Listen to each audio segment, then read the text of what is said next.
திருப்பரங்குன்றம் மலையிலே கார்த்திகை தீபம் ஏற்ற வேண்டும் என்பது பன்னெடுங்காலமாக தமிழகத்தில் இருக்கக்கூடிய இந்துக்களுடைய ஒரு மிகப்பெரிய கனவு.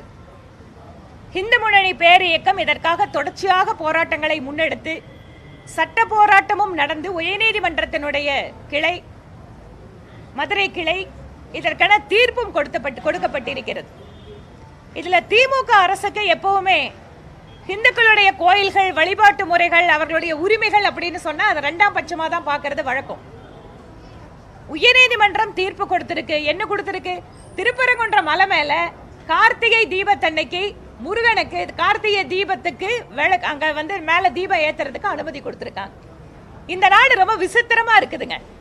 இங்கு எல்லா மதங்களும் சமமாக பார்க்கப்பட வேண்டும். எல்லா மதத்தவருக்கும் அவர்களுடைய வழிபாட்டு உரிமை உண்டு.